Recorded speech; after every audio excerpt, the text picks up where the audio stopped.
Saludemos con nuestro primer invitado, el economista Pablo Dávalos, director del Foro de Economía Alternativa y Heterodoxa. Con él vamos a hablar sobre la situación económica y a quienes afecta el aumento del IVA. Economista, buenos días. Muy buenos días. Muchas gracias por la invitación. Un saludo muy cordial a todas las personas que nos acompañan por este espacio. Economista, escuchábamos hace unos minutos al ministro de Finanzas que dice que si no se sube el IVA se pondría en riesgo la dolarización, y también ha dicho que si no se aumenta el IVA no saben hasta cuándo se podrá pagar los salarios a los empleados públicos. ¿Esto no es una especie de chantaje que están haciendo desde el gobierno? Sí, totalmente. Primero porque la dolarización depende de la balanza de pagos. Y la balanza de pagos no tiene, o tiene muy poco que ver con el IVA. Entonces, relacionar el incremento del IVA con la balanza de pagos y la dolarización realmente significa desconocer cómo funciona la dolarización y generar miedo sobre un esquema económico que tiene una aceptación de la gran mayoría de la población. Eso demuestra más bien la desesperación por parte del gobierno para tratar de obligar y generar el consenso alrededor de esta idea de subir el IVA. Entonces, ahí lo que nosotros podemos apreciar es que, de acuerdo al menos a los criterios de la inmensa mayoría de gente, la población no está a favor de incrementar el IVA.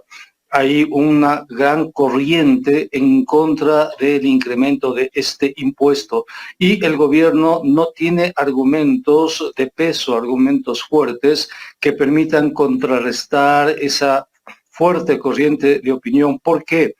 Porque el gobierno hace unas semanas, en cambio, envió un proyecto de ley que se llama de eficiencia económica y generación de empleo, en cambio, para perdonar intereses, multas y recargos a deudores, sobre todo de grandes grupos económicos, entre ellos el de su padre, y no solo eso, sino además para exonerar el pago de impuesto a la renta a grandes grupos económicos e incluso devolver el impuesto al valor agregado para grupos económicos dedicados a proyectos inmobiliarios, como los grupos económicos Corporación Novis a través de Pronovis o Uribe Schwarco, por ejemplo, entre los grandes grupos que realizan este tipo de inversiones y que ahora el país tendrá que devolverles el IVA que ellos han incurrido en las compras para hacer estos proyectos inmobiliarios. Entonces, hay una especie de doble baremo. Por una parte, se premia, por una parte se estimula a los grandes empresarios, a los grandes grupos económicos, y por otra parte se castiga directamente al pueblo. Por eso estas declaraciones del ministro. Decir que no van a tener dinero para pagar los sueldos corresponde también al chantaje que se quiere hacer, porque el ministro de Finanzas lo primero que tiene que hacer es entregar a la Asamblea Nacional la programación financiera de cómo se van a gastar los recursos que van a generarse a través del incremento del IVA. Es decir, primero esos recursos tienen que ser redistribuidos de acuerdo a la Constitución y a la ley a los gobiernos autónomos descentralizados. La ley dice que el 21% de ingresos permanentes vayan a gobiernos autónomos descentralizados. Segundo, tiene que gastar en educación y salud hasta alcanzar los baremos del 6% y 4% respectivamente, de acuerdo a la Constitución.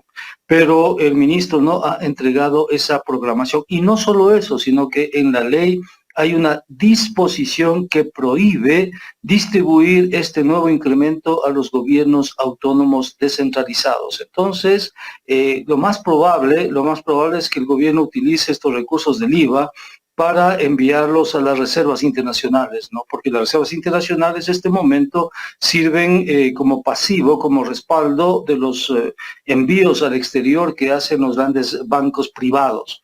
Entonces, lo más probable es que los recursos del IVA, el aporte del pueblo, el esfuerzo del pueblo, sea utilizado para la fuga de capitales, para respaldar y proteger la fuga de capitales. Es lo más probable. Y están desesperados en el gobierno porque los partidos políticos saben que si aprueban el IVA, el costo político para ellos es muy alto, es muy fuerte. Se enajenarían de sus electores, ¿no? Entonces, eso es el escenario, estimado amigo. Economista, buenos días. Gustavo Jiménez le saluda. Buenos días, Gustavo. La figura al inicio era promover la subida al 3% del IVA porque estamos en guerra. Ahora resulta que ya no es solamente el tema de la guerra, sino que puede afectar la economía fiscal, ¿verdad? Entonces la pregunta es, ¿esta subida del IVA, si se llegara a aprobar, cubriría ese hueco fiscal del que está diciendo el ministro de Economía? O sea, primero hay que indicarle a la ciudadanía que los huecos fiscales se cierran en el año fiscal. Es decir, existe algo que se llama el presupuesto general del Estado. En el presupuesto general del Estado hay una línea que separa el déficit entre ingresos y gastos con lo que hay que pagar de la deuda, la amortización de la deuda pública y el financiamiento del déficit. Eso se llama déficit global. Entonces, el déficit, al menos lo que no tiene que ver con amortización, sino lo que tiene que ver con cubrir ingresos y gastos, se cierra en el año fiscal. En otras palabras, si nosotros tuvimos ingresos por alrededor de 30.000 millones el año pasado, pero tuvimos gastos por 34.000, había un hueco entre ingresos y gastos de 3.000 millones. Eso se cierra en el año 2023. Eso no se proyecta al año 2024.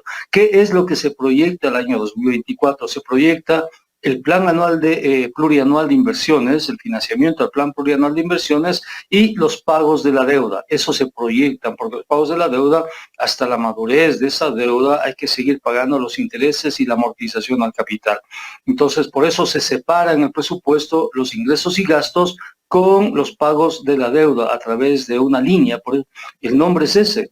Se llama sobre la línea la relación ingresos y gastos y bajo la línea el pago de la amortización y el financiamiento del déficit. Entonces, aquí estamos en un presupuesto prorrogado porque Daniel Noboa ni siquiera ha entregado un plan nacional de desarrollo.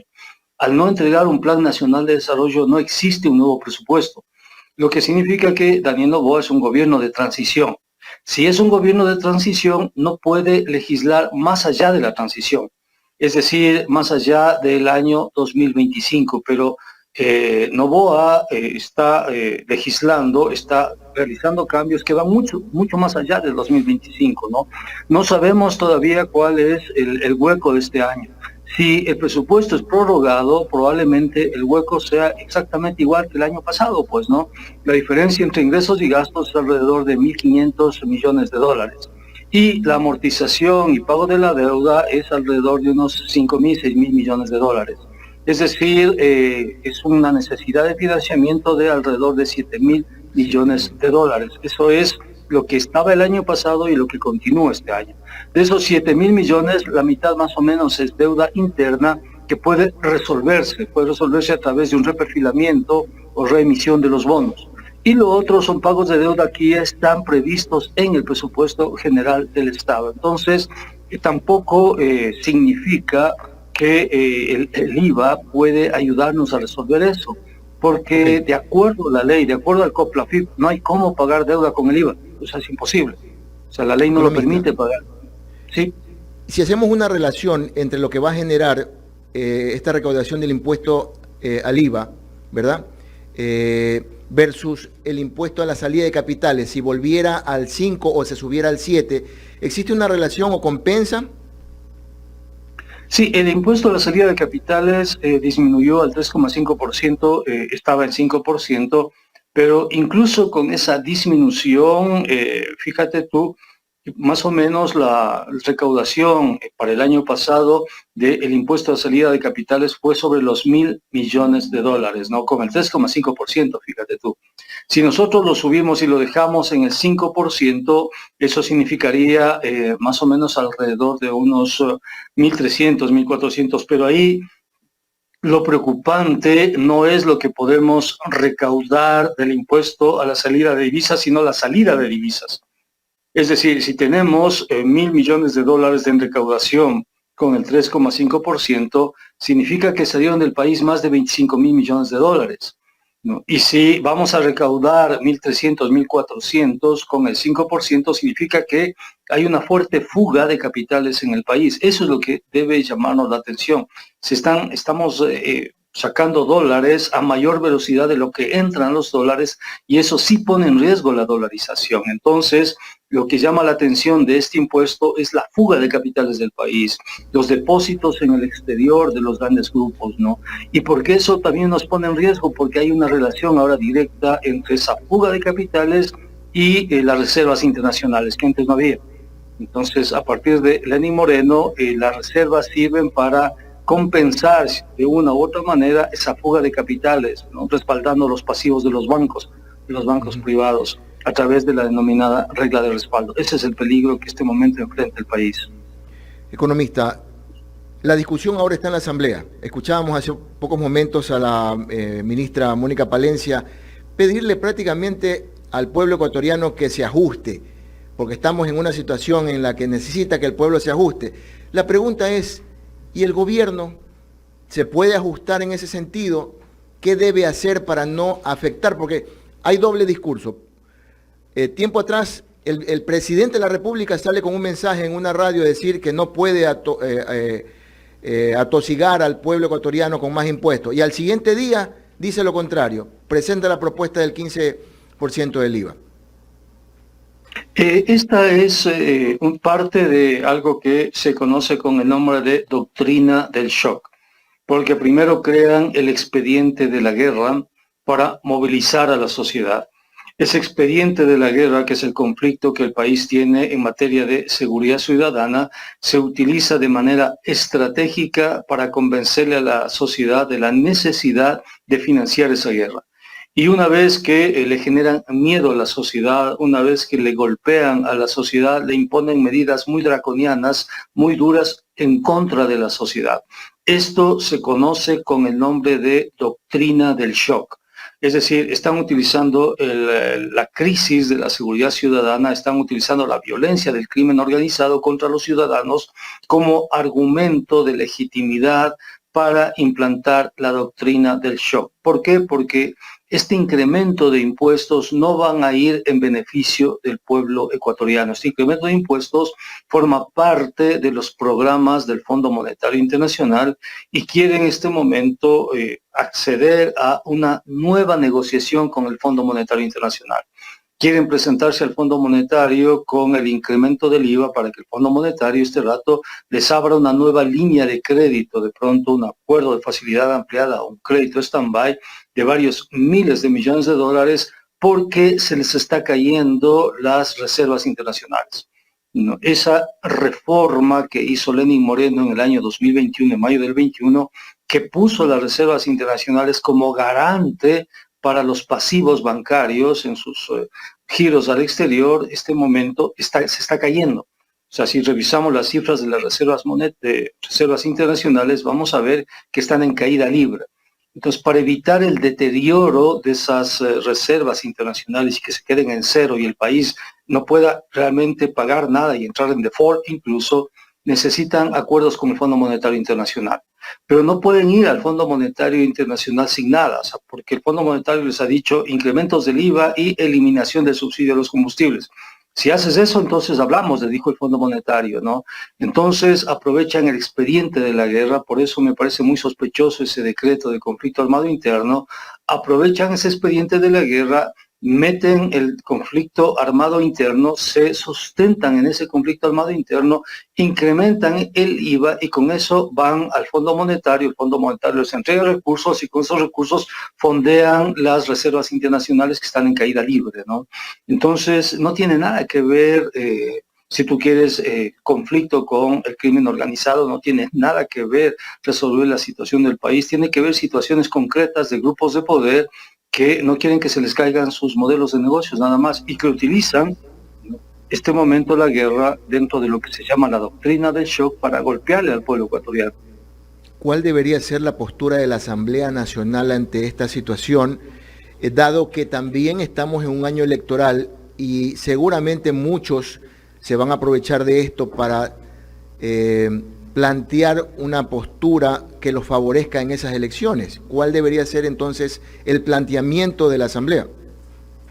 Mira, la Asamblea Nacional no ha generado oposición política a Noboa.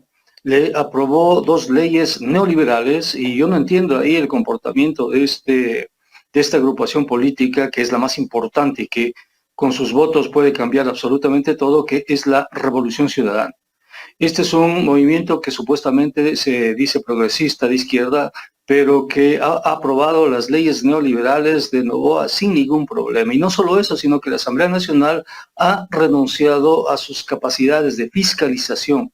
Y te comento algo, fíjate tú, el presidente Noboa intervino sobre las reservas internacionales y tomó una parte del oro de las reservas internacionales, sin que tenga ningún marco jurídico para hacerlo, porque teóricamente no puede topar las reservas internacionales, dijo él, y lo iba a hacer cuando fue candidato, iba a tomar alrededor de 1.000 o 2.000 millones de reservas internacionales para resolver los problemas, no, pero no las va a topar, y resulta que este momento ha utilizado el oro de las reservas internacionales, lo ha vendido, no sabemos en qué condiciones. La Asamblea Nacional no ha hecho el más mínimo esfuerzo de fiscalización con respecto a Noboa para saber, por ejemplo, cómo fue ese proceso de venta del oro de las reservas internacionales. Y eso sí respalda la dolarización, eso sí sirve para cubrir las posiciones del país en materia de balanza de pagos y en materia de reservas internacionales. Entonces, ahí uno puede apreciar, si tú quieres, que esta asamblea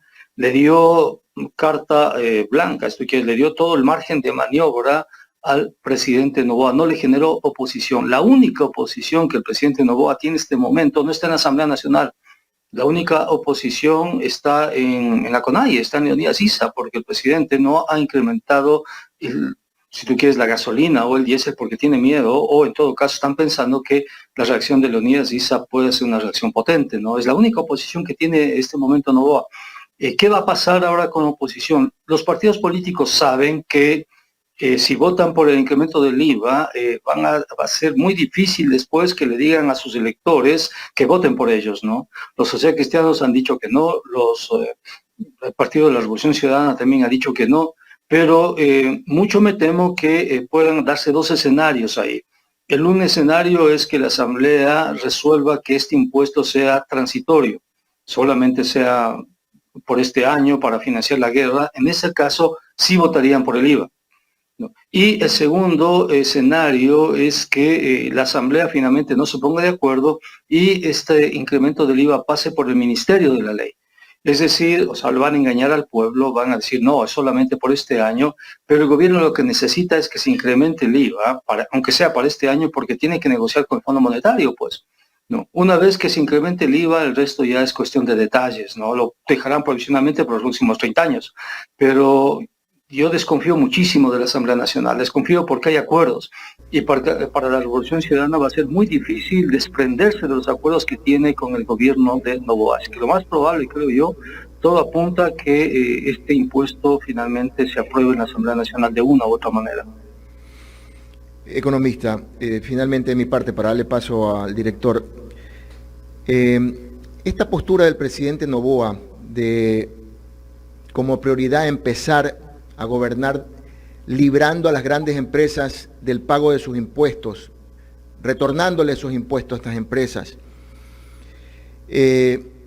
No saber ubicar bien el manejo de la venta de nuestro petróleo, vender el oro, riqueza de este país.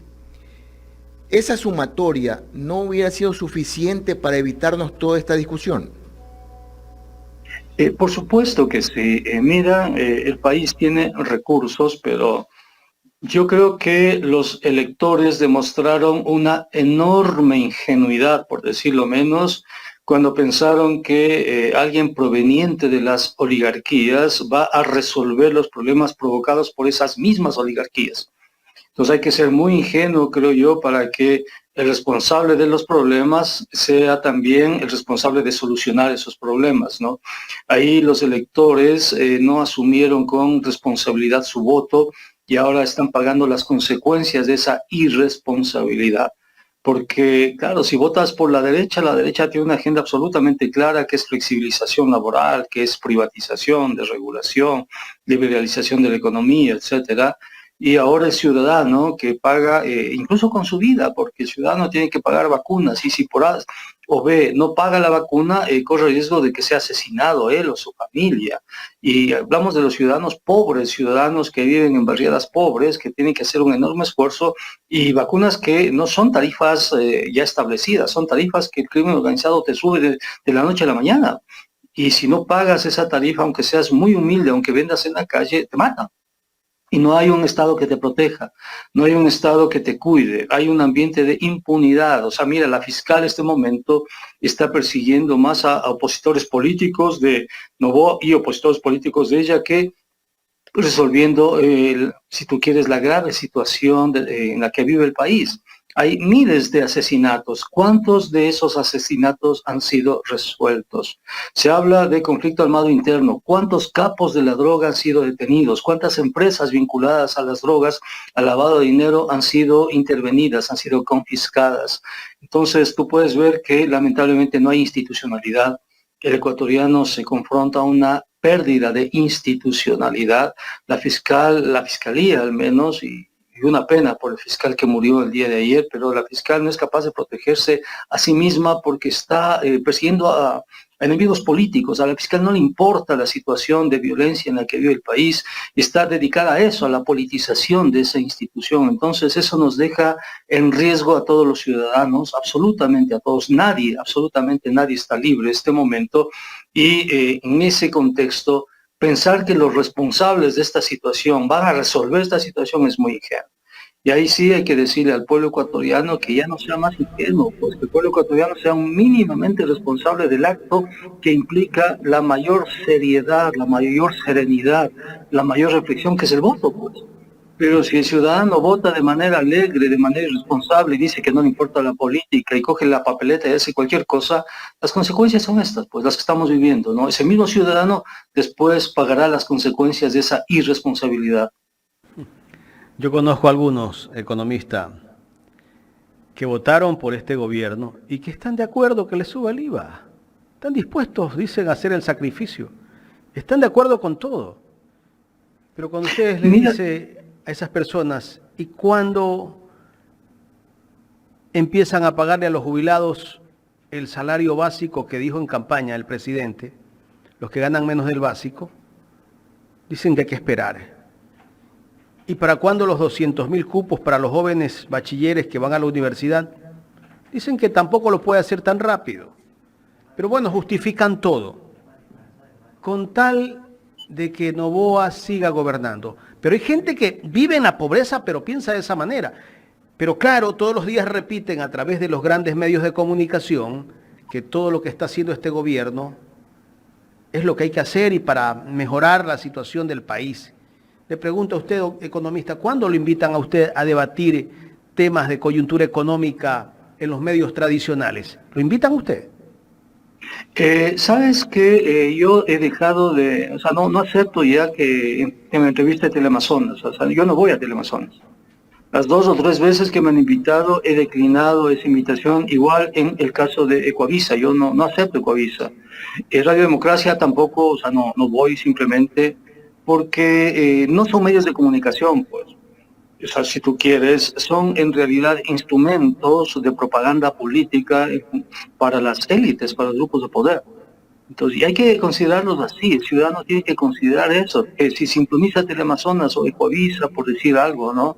Eso va a significar que se está, en este caso, avalando a un medio de propaganda, porque son esos, son medios de propaganda del poder. O sea, de una u otra manera están relacionados con el poder y son cajas de resonancia del poder. Y eso hay que decirlo claramente. Los ciudadanos y sin no embargo, se dejan convencer, ¿no? Y sin embargo ellos utilizan el espectro radioeléctrico que le pertenece al Estado y que deberían de darle el espacio a todos. Exactamente. ¿Qué debería hacer el Estado en este caso? Regular, porque mira, ¿cómo es posible que estos medios de comunicación no solo que le mienten al pueblo, sino que generan una narcocultura, ¿no? con las muñecas de la mafia, etcétera, una narcocultura en un contexto que la sociedad está siendo, si tú quieres, violentada por esa narcocultura.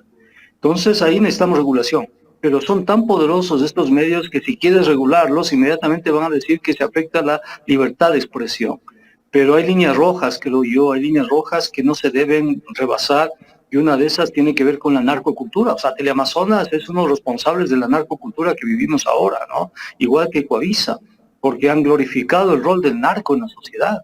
Entonces, yo creo que ahí hay que intervenir, o sea, hay que intervenir con una regulación fuerte, hay que crear una conciencia ciudadana de que no se trata de la libertad de expresión, porque esta gente, si hubiese libertad de expresión, extendería el micrófono al pueblo, pues.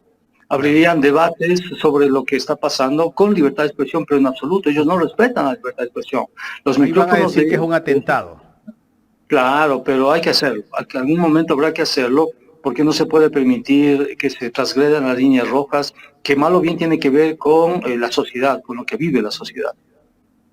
Claro, seguramente lo acusarán al gobierno que intente hacer eso, como lo acusaron a Correa de dictador, porque trataba de regular a los medios. Y yo creo que estaba bien. Los medios andaban mejor y les fue bien a los medios. Está bien, hay que regularlos. Totalmente. Así es, economista. Pasando a otro tema, usted dijo hace un rato que están sacando grandes capitales del país, por lo que se recauda del 3.5, creo que es el ISD ahorita en este momento. Sí. Ya. Se sacan grandes cantidades de dinero. ¿Y quiénes son los que sacan esas grandes cantidades de dinero? Mira, la gente que tiene posibilidad de tener dinero, y no es el pueblo ecuatoriano, tampoco es la clase media que compra por internet, son los bancos, ¿no? Y son las grandes empresas. ¿Por qué sacan dinero? Porque creen que aquí no hay un ambiente de tranquilidad, un ambiente de garantías para el dinero que tienen, entonces lo sacan. Lo sacan y sacan cantidades fuertes, ¿no? Ya te digo, si están de acuerdo a los últimos datos, alrededor de 25.000 millones de dólares fugaron el año pasado. Entonces hay una fuerte fuga, que no es pago de importaciones, porque el pago de importaciones generalmente se hace vía cartas de crédito. ¿No? Las cartas de crédito que giran los bancos para financiar las importaciones tienen otro tratamiento. Estos son depósitos en el exterior. Es decir, gente que cogió y transfirió al exterior y tiene cuentas en el exterior.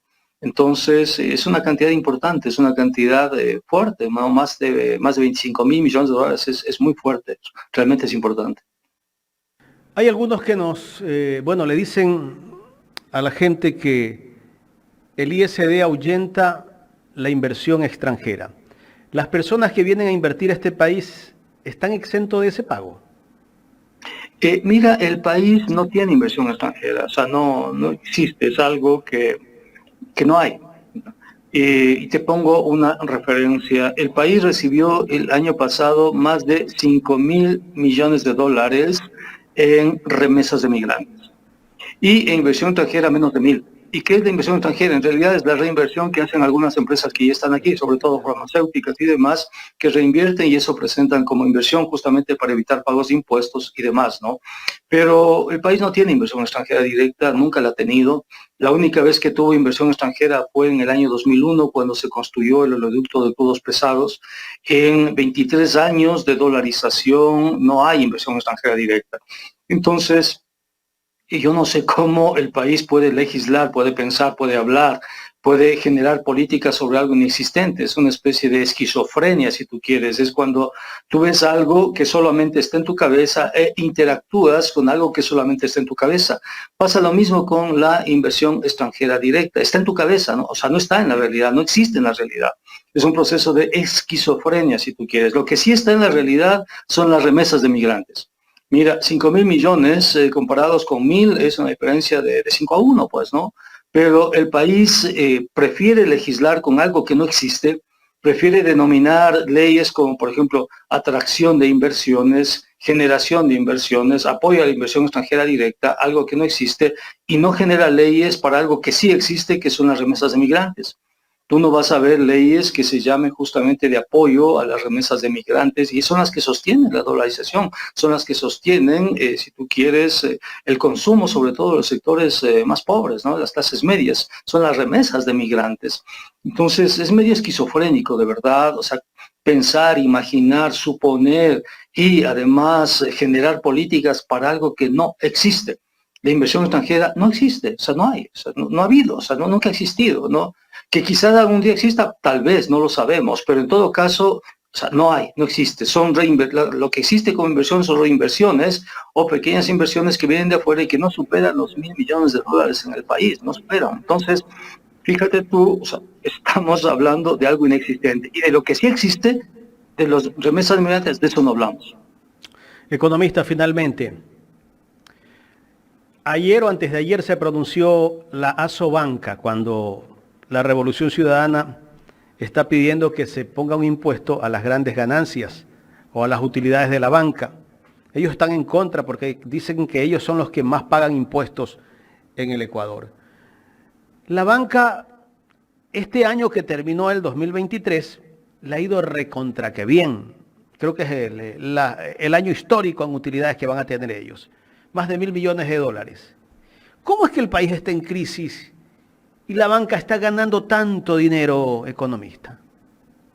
Porque la banca tiene a su favor el hecho que casi no hay regulación y ellos tienen un esquema de segmentación de tasas de interés. Para que tengas una idea, en ese esquema de segmentación hay 52 segmentos de tasas de interés y ellos pueden apostar a cada segmento para ver cuál segmento es el que más utilidad le da, pues, ¿no? Y el que más seguridad y el que asegura su rentabilidad. Y la segunda parte de la banca, de donde obtiene su rentabilidad, son de los costos de transacción. Es decir, si tú pides un papel a la banca te va a cobrar por ese papel, puede ser un estado de cuenta, puede ser cualquier cosa, te va a cobrar, ¿no? Entonces la banca te cobra absolutamente por todo, o sea, puede definir los costos de transacción y tienes las inversiones que realiza la banca. En consecuencia, la banca tiene un gran margen de maniobra para definir sus propias condiciones de su propio modelo de negocios porque no hay, si tú quieres, esa regulación. ¿Por qué tienen tantas utilidades? Tienen tantas utilidades porque eso es el resultado de las leyes que aprobó Lenín Moreno.